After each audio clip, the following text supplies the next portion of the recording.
Shalom, shalom saudaraku yang dikasih oleh Tuhan Yesus dimanapun saudara-saudara berada. Berjumpa lagi dengan kami dari channel VB Spirit. Oke, apa kabarnya?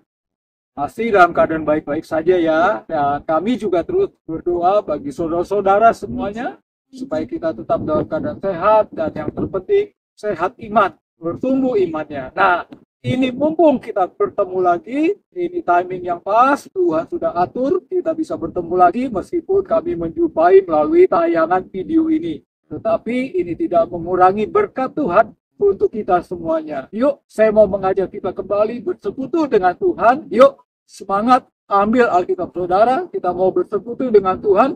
Buka dari kitab Matius 24 ayat 3 sampai 5 dan ayat yang ke-11. Matius 24 ayat 3 sampai 5 dan yang ke-11. Demikian firman Tuhan. Saudara gue yang dikasih Tuhan, ketika Yesus duduk di atas bukit Zaitun, datanglah murid-muridnya kepadanya untuk bercakap-cakap sendirian dengan dia. Kata mereka, katakanlah kepada kami bila manakah itu akan terjadi dan apakah tanda-tanda kedatanganmu dan tanda kesudahan dunia. Jawab Yesus kepada mereka, waspadalah, waspadalah supaya jangan ada orang yang menyesatkan kamu. Lalu di ayat yang kelima, sebab banyak orang akan datang dengan memakai namaku. Banyak orang akan datang dengan memakai namaku, nama Tuhan Yesus. Ya. Dan berkata, akulah Mesias. Dan mereka akan menyesatkan banyak orang. Lompat ayat ke-11, banyak nabi palsu akan muncul dan menyesatkan banyak orang. Ya, sekali lagi banyak nabi palsu akan muncul dan menyesatkan banyak orang. Tema kita kali ini bicara tentang waspada. Waspada, ada Mesias palsu, nabi palsu, guru palsu, pendeta palsu, hamba-hamba Tuhan palsu. Hati-hati, saudara. Ini sudah akhir zaman. Oke.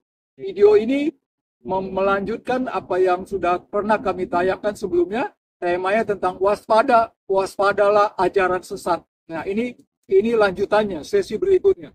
Saudara-saudaraku yang dikasih Tuhan, Tuhan Yesus sudah berkata, menubuatkan bahwa di akhir zaman akan ada nabi-nabi palsu, Mesias-Mesias palsu, guru-guru palsu, pendeta-pendeta palsu, hamba-hamba Tuhan palsu, dan memang sudah terjadi. Kalau kami sudah melihatnya dengan mata kepala sendiri, sudah mengalaminya jelas-jelas, saya tidak tahu apakah saudara-saudara pernah menemukannya, sudah menemukannya, atau bahkan melihatnya. Tetapi melalui pembelajaran firman-Nya kali ini, nggak usah harus melihatnya, juga saudara bisa belajar, bisa tahu mana yang palsu, mana yang tidak palsu. Setuju? Mana yang palsu, mana yang tidak palsu. Di dalam 2 Petrus 2 ayat yang pertama. Sebagaimana nabi-nabi palsu dahulu tampil di tengah-tengah umat Allah, demikian pula di antara kamu akan ada guru-guru palsu. Mereka akan memasukkan pengajaran-pengajaran sesat yang membinasakan.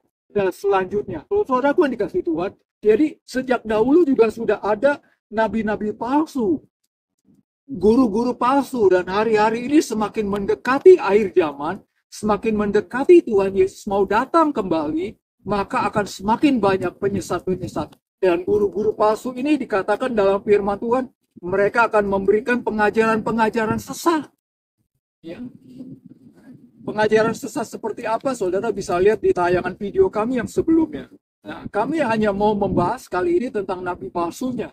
Bagaimana membedakan, bagaimana mengerti, bagaimana tahu, oh dia nabi palsu, dia pendeta palsu, dia hamba Tuhan palsu atau enggak.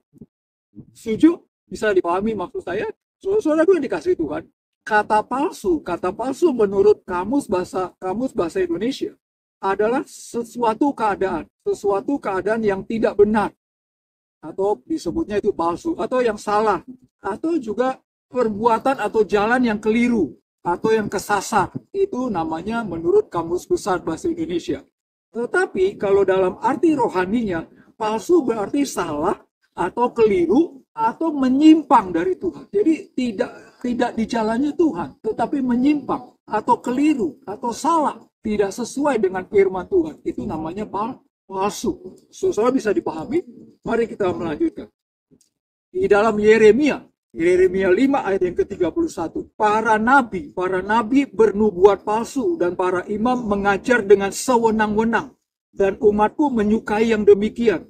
Tetapi apakah yang akan kamu perbuat apabila datang kesudahannya? Dan saudara-saudara, semakin hari ini semakin banyak guru palsu, pendeta-pendeta palsu seakan-akan keren, seakan-akan bagus, dan banyak umat yang menyukainya.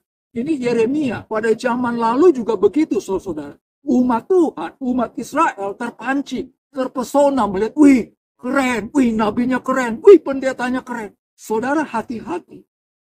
Mari buka Yeremia 14. Yeremia 14 ayat yang ke-14. Demikian firman Tuhan. Jawab Tuhan kepadaku, kepada Nabi Yeremia. Para nabi itu bernubuat palsu. Para nabi itu bernubuat palsu demi namaku. Aku tidak mengutus mereka, tidak memerintahkan mereka, dan tidak berfirman kepada mereka. Mereka bernubuat kepadamu penglihatan yang bohong, ramalan kosong, dan tipu rekaan hatinya sendiri. Saudara aku yang dikasih Tuhan, dari pada zaman Nabi Yeremia, Tuhan berfirman mengingatkan kepada Nabi Yeremia bahwa nabi-nabi yang lain itu palsu. Mereka bernubuatnya palsu. Mereka katakan, oh saya dapat penglihatan, saya dapat mimpi dari Tuhan, itu palsu. Apalagi pengajarannya sesat. Beberapa waktu yang lalu, saya dengan istri, dengan keluarga, kami baru melihat dan mengikuti acara pernikahan saudara-saudara. Di mana salah satu pasangan dari pernikahan ini, yang menikah ini adalah seorang yang sudah cerai hidup.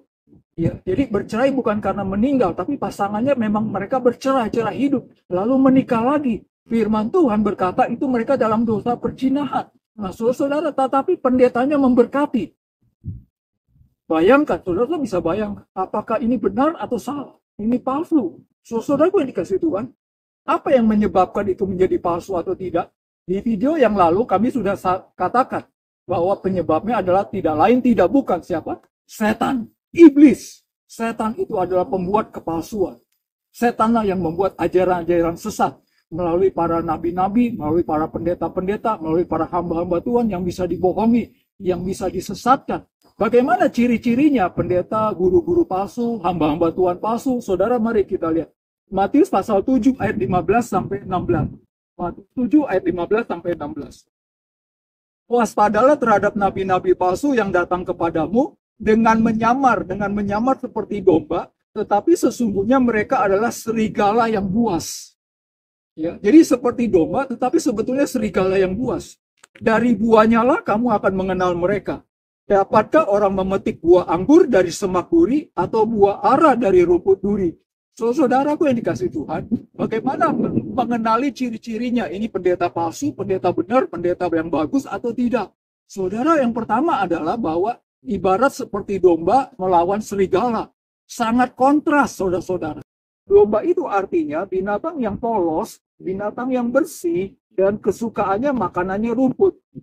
Dan itu bukan tergolong binatang buas kalau domba. Beda dengan serigala. Serigala itu tergolong binatang buas. Makanannya pun daging. Mereka karnivora. Ya, artinya jahat, artinya buas, artinya ganas, saudara. Jadi sebetulnya mereka ganas. Firman Tuhan katakan bagaimana kita tahu caranya membedakannya dari buahnya.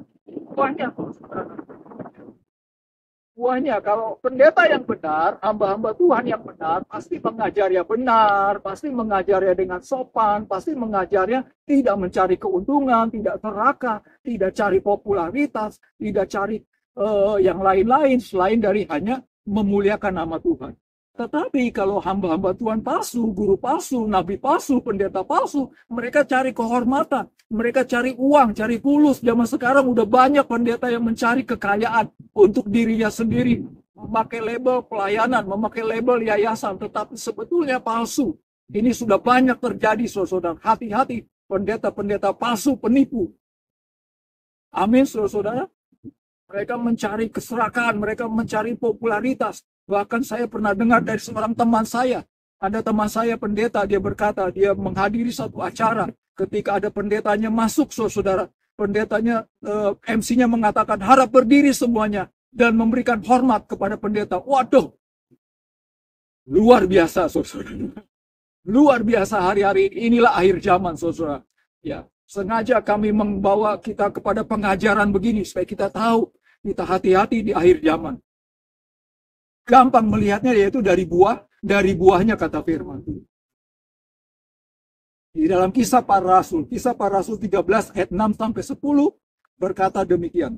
Mereka mengelilingi seluruh pulau itu sampai ke Pafos. Di situ mereka bertemu dengan seorang Yahudi yang bernama Baryesus. Ia seorang tukang sihir dan nabi palsu. Ya, ia adalah kawan gubernur pulau itu yang bernama Sergius Paulus yang adalah orang cerdas. Jadi gubernur ini minta kepada Paulus dan juga Barnabas untuk mengajarkan firman Tuhan. Tetapi si tukang sihir ini, Bareus, atau nama Yunaninya disebut Elimas, mengganggu supaya Paulus tidak mengajarkan firman Tuhan kepada gubernur. Lalu Paulus yang dipenuhi dengan Roh Kudus menatap dia dan berkata, hai anak iblis, engkau penuh dengan rupa-rupa tipu muslihat dan kejahatan. Engkau musuh segala kebenaran. Jadi ciri-cirinya hamba-hamba Tuhan palsu, nabi-nabi palsu adalah penuh tipu muslihat, penuh keserakahan, penuh kejahatan, saudara-saudara. Bisa dipahami? Oh, ini yang kedua. Bagaimana ciri-cirinya? Yang kedua, Matius 24 ayat 24. Silakan membuka Matius 24 ayat 24. Demikian firman Tuhan. Sebab Mesias-Mesias palsu dan nabi-nabi palsu akan muncul dan mereka akan mengadakan tanda-tanda yang dahsyat dan mujizat sehingga sekiranya mungkin mereka menyesatkan orang-orang pilihan juga. Poin yang kedua, tanda-tandanya adalah mereka membuat tanda-tanda ajaib.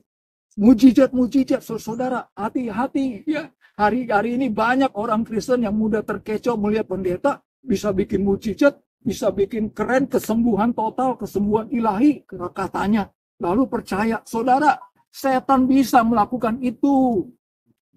Saudara. Masih ingat kalau saudara-saudara menonton di video kami yang sebelumnya, waktu zamannya Musa menghadap ke Firaun, yang Musa membuat 10 tulah. Masih ingat saudara-saudara? Musa dituntun Tuhan untuk membuat 10 tulah. Lalu apa yang diperbuat oleh nabi-nabi atau dukun-dukun di Mesir? Mereka juga bisa. Waktu Musa melempar tongkatnya ke sungai Nil lalu air Nil menjadi darah, dukun-dukun di Mesir juga bisa. Setan bisa membuat mujizat, jangan salah saudara. Dan pendeta palsu, hamba Tuhan palsu, nabi palsu bisa membuat demikian. Karena di dalam dirinya ada setan, ada iblis. Bisa dipahami saudaraku yang dikasih Tuhan. Jangan terkecoh dengan tanda-tanda mujizat. Wah keren, wah bisa kesembuhan, wah didoakan pendeta ini jadi hebat, jadi kaya, jadi sembuh dan sebagainya. Saudara, jangan terkecoh itu. Jangan terkecoh oleh hal-hal demikian. Saudara-saudara kan dikasih Tuhan. Di dalam Wahyu 16 ayat 13 sampai 14. Demikian firman Tuhan. Dan aku melihat dari mulut naga dan dari mulut binatang dan dari mulut nabi palsu. Dari mulut nabi palsu itu keluar 3 roh najis yang menyerupai katak. Itulah roh-roh setan yang mengadakan perbuatan-perbuatan ajaib. Sekali lagi saya mau mengingatkan, jangan terkecoh. Setan bisa membuat mujizat. Setan bisa memberi kesembuhan. Setan bisa membuat yang miskin jadi kaya. Setan bisa melakukan tanda-tanda ajaib. Firman Tuhan berkata demikian. Saudaraku yang dikasihi Tuhan. Poin yang ketiga yang terakhir. Ciri-ciri nabi palsu atau pendeta palsu atau guru-guru palsu. Cirinya 2 Petrus 2 ayat yang pertama. 2 Petrus 2 ayat yang pertama. Sebagaimana nabi-nabi palsu dahulu tampil di tengah-tengah umat Allah, demikian juga di antara kamu akan ada guru-guru palsu. Mereka akan menyesatkan, mereka akan memasukkan pengajaran-pengajaran sesat yang membinasakan. Bahkan mereka akan menyangkal penguasa yang telah menebus mereka dengan jalan demikian, segera mendatangkan kebinasaan atas diri mereka. Saudaraku yang dikasihi Tuhan, ciri yang ketiga yang paling kontras adalah bahwa guru palsu, nabi palsu, pendeta palsu, hamba Tuhan palsu, bahkan yang sesat bahkan, saudara, akhirnya apa? Mereka menyangkal Kristus. Mereka tidak menerima Kristus. Karena apa? Karena ada setan, ada iblis di dalam diri mereka. Memang iblis tidak suka dengan Kristus. Bisa dipahami, saudara? Mereka akan menyangkal. 2 Petrus 2 ayat yang pertama. Baca baik-baik ayat ini. Saudara, bersana katakan, mereka menyangkal penguasa, pemilik, pencipta kehidupan ini, penguasa kehidupan ini. Siapa? Yesus Kristus. Ya, ini ciri yang paling terakhir, yang paling membahayakan saudara. Ya. Oleh karena itu saya mau mengingatkan kita supaya kita jangan langsung terpesona. Kita jangan langsung melihat kok pendeta ini kelihatannya keren. Hamba Tuhan ini, nabi ini kelihatannya hebat. Saudara, stop, nanti dulu. Filipi 3 ayat yang kedua. Hati-hatilah terhadap anjing-anjing. Hati-hatilah terhadap pekerja-pekerja yang jahat. Hati-hatilah terhadap penyunat-penyunat yang palsu. Ya, ini surat penggembalaan Paulus kepada jemaat di Filipi. Jemaat di Filipi diingatkan oleh Rasul Paulus sekali lagi. Hati-hati pengajar-pengajar sesat. Ya, pengajar-pengajar yang jahat, saudara. Saudaraku yang dikasihi Tuhan, mari kita kembali kepada Kristus. Mari berpegang kepada firman Tuhan. Makanya salah satunya apa? Saudara dengan saya kita harus rajin membaca firman Tuhan. Belajar firman Tuhan seperti hal ini. Jadi kita tahu mana yang benar, mana yang palsu. Mari saudara-saudaraku yang dikasihi Tuhan. Jikalau selama ini saudara belum sungguh-sungguh berhubungan dengan Tuhan. Saudara belum sungguh-sungguh hidup dengan Tuhan. Saudara belum membaca firman Tuhan. Ini waktunya bertobat. Buka hati saudara yang belum lahir baru, terima Tuhan Yesus. Undang dia masuk ke dalam hidup saudara. Amin, saudara-saudara. Biarlah melalui pembelajaran kali ini kita sungguh-sungguh dibukakan dan kita mengerti hati-hati di akhir zaman ini dengan guru-guru palsu, hamba-hamba Tuhan palsu, ajaran-ajaran sesat, ajaran dari setan-setan. Setuju, saudara? Mari kita aminkan firman-Nya kali ini. Saudara yang mau membuka hati dan mengundang Kristus sungguh-sungguh masuk ke dalam hidup saudara, buka hati saudara, arahkan hati dan doa saudara bersama-sama dengan saya. Mari kita berdoa. Bapa di surga, kami bersyukur untuk firman-Mu kali ini. Bapa, ajari kami, tolong kami supaya kami tidak terpesona, tidak tergoda, tidak terbuai, tidak termakan oleh omongan nabi-nabi palsu, ajaran sesat, guru-guru palsu, pendeta-pendeta palsu, dan pendeta sesat. Ini doa kami Bapa, tolong kuasai hati dan pikiran kami. Berikan kami hikmat kepekaan-Mu Bapa. Bapa, bila mana ada penonton, pemirsa yang baru pertama kali membuka hatinya, Tuhan Yesus jamah, dalam nama Tuhan Yesus Bapa, Engkau jamah, Engkau buka hatinya. Terima kasih Bapa, berkati seluruh penonton dimanapun. Tuhan berkati bila mana ada penonton yang dalam kesusahan, membutuhkan pertolongan, Tuhan jawab doa mereka, harapan mereka. Terpujilah Engkau ya Allah Bapa, di dalam nama Tuhan Yesus Kristus. Kami sudah berdoa dan mengucap syukur. Haleluya. Amin. Akhir kata, saya mewakili dari pengurus besar Yayasan Visi Berkat Bagi Indonesia. Mengucapkan terima kasih untuk perhatiannya. Dan sampai bertemu lagi di lain kesempatan. Tuhan Yesus memberkati.